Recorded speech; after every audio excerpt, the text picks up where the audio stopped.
In a neighborhood where concrete had slowly replaced most green spaces and where people had forgotten how to smile at strangers, there lived a gardener named Rosa who possessed the most unusual and delightful gift. She could grow flowers from laughter that people had forgotten they had ever experienced, transforming lost joy into blooming beauty that could remind entire communities what happiness felt like. Rosa had discovered her extraordinary ability on the saddest day of her life, standing in her backyard after her grandmother's funeral, unable to cry anymore but feeling hollowed out by grief. In desperation, she had tried to remember any moment of pure joy shared with her grandmother, and suddenly recalled a specific afternoon when she was 7. They had been making cookies and flour had exploded everywhere, covering them both in white powder, and they had laughed so hard they couldn't breathe. As Rosa stood remembering that moment, something miraculous happened. A tiny golden flower pushed up through the soil at her feet, blooming instantly with petals that seemed to shimmer with the exact quality of that childhood laughter, bright, uninhibited, and full of love. When Rosa bent to touch the flower, she felt a wave of warmth and comfort, as if her grandmother was telling her that all their joyful moments still existed somewhere, preserved in a form that could continue bringing light into the world. Rosa began experimenting with her gift, discovering that she could sense forgotten laughter lingering in places and people like invisible seeds waiting for the right conditions to bloom. The laughter she worked with wasn't just any amusement, it was the deep, transformative joy that people had experienced but had buried under years of stress, responsibility, and the belief that such carefree happiness was meant only for children. The gardener learned that different types of forgotten laughter produced different flowers. Childhood giggles created bright yellow daisies that seemed to bounce slightly in even the stillest air. Teenage laughter from first innocent romances produced pink roses with a sweet fragrance that made people remember what hope felt like. The deep, satisfied laughter of adults who had achieved hard-won success bloomed as sturdy sunflowers that stood tall and proud. Rosa's first major project was transforming her own small backyard, which became a riot of colorful blooms, each flower grown from a moment of joy that someone in the neighborhood had forgotten. She would walk through the community, sensing the laughter memories that people carried unknowingly, a stressed mother who had once laughed freely at her own wedding, a tired businessman who had belly laughed during college pranks, an elderly man who had chuckled warmly while teaching his children to ride bicycles. With each person's permission, for Rosa never took forgotten laughter without consent, she would gently help them remember these joyful moments. And then she would plant the memory in her garden. The resulting flowers had an extraordinary effect on everyone who encountered them. Simply being near these blooms seemed to remind people that joy was not permanently lost but merely temporarily forgotten, waiting to be rediscovered. Children were naturally drawn to Rosa's garden, able to see and feel the magic more clearly than adults. They would run through the paths between flower beds, laughing spontaneously, and their current laughter would create new seeds that Rosa could plant immediately, creating fresh laughter flowers that bloomed in brilliant, ever-changing colors. These young joy flowers taught an important lesson, that you didn't have to wait for laughter to be forgotten before it could be preserved and shared. Rosa discovered that some forgotten laughter was protected by pain. People had buried joyful memories because they hurt too much to remember after loss. A widow had locked away all memories of laughing with her late husband because the contrast with her current loneliness felt unbearable. Rosa worked carefully with these tender cases, showing people that remembering joy didn't dishonor grief but rather celebrated what had been precious enough to grieve. When the widow finally allowed Rosa to plant flowers from her forgotten laughter with her husband, the resulting blooms were unlike anything the garden had produced before, deep purple flowers with edges of silver that seemed to hold both sorrow and joy in perfect balance.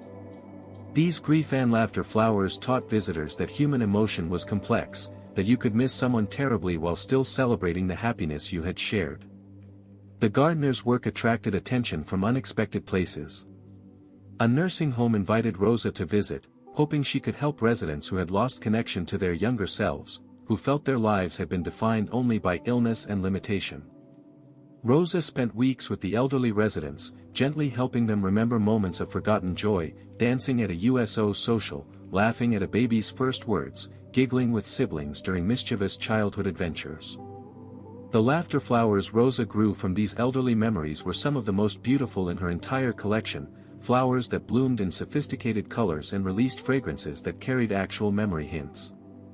Visitors to the nursing home's new garden would catch scents that reminded them vaguely of their own grandmothers, or hear sounds like distant big band music in the rustling of leaves, or feel sudden warmth like a grandmother's hug when standing near certain blooms. Rosa learned that forgotten laughter could be communal as well as individual. She was invited to revitalize a community park in a neighborhood that had become known for violence and despair. Working with longtime residents, Rosa helped them remember the laughter that had filled this space decades earlier. Block parties, children's games, neighbors celebrating together. The flowers that grew from these collective memories created a transformation in the park, reminding everyone that this place had once been joyful and could be again. The most challenging work Rosa undertook was with trauma survivors who had forgotten they had ever known how to laugh. These individuals required patient, gentle coaxing to remember any moment of lightness, however brief. A veteran who believed his entire self had been destroyed by war slowly recalled laughing with his fellow soldiers over something absurdly mundane, a moment of human connection in impossible circumstances. The flowers that grew from trauma-adjacent laughter were small and resilient, able to bloom in poor soil and harsh conditions, teaching an important lesson about the human capacity for joy even in darkness. These flowers attracted butterflies more than any others in Rosa's garden, as if lightness and transformation naturally found their way to places where laughter had survived against all odds. Rosa discovered that her garden had healing properties that extended beyond emotional comfort. People with depression who spent time among the laughter flowers reported feeling lighter, more capable of experiencing moments of pleasure. Children with anxiety found they could breathe more easily surrounded by blooms grown from carefree childhood giggles. The flowers seemed to remind bodies and minds that joy was a natural state, not an impossible achievement. The gardener began teaching workshops on remembering and preserving laughter, helping people understand that joy was too precious to be forgotten. Participants learned to notice their own laughter, to pause and appreciate moments of genuine amusement, to consciously create memories that could sustain them during difficult times. They learned that remembering to laugh was not frivolous but essential, a form of resistance against circumstances that tried to make them forget happiness was possible. Artists and writers discovered that Rosa's garden was remarkably inspiring.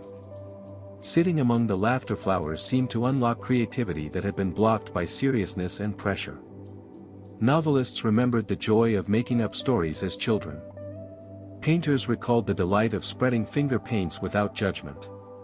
Musicians remembered singing silly songs at summer camp. The flowers helped creative people reconnect with the playful joy that had first drawn them to their arts. Rosa's garden became legendary for its wedding ceremonies.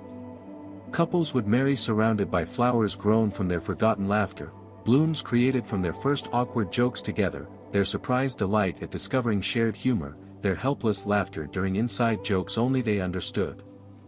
These personalized wedding gardens reminded couples why they had fallen in love and provided living monuments to their joy that would continue blooming long after the ceremony. As Rosa aged, she worried about her garden's future. But she discovered something wonderful: people who had experienced her laughter flowers had begun spontaneously developing their own abilities to preserve and share joy. A teacher started a laughter journal project with students. A therapist incorporated joy recovery into his practice. A grandmother began photographing moments when her grandchildren laughed, creating visual gardens of preserved happiness. On Rosa's final planting day before retiring, she created her masterpiece, a central garden bed filled with flowers grown from laughter that spanned the entire community's history. Baby giggles mixed with elderly chuckles, teenage snorts mixed with adult belly laughs, quiet amusement mixed with raucous hilarity.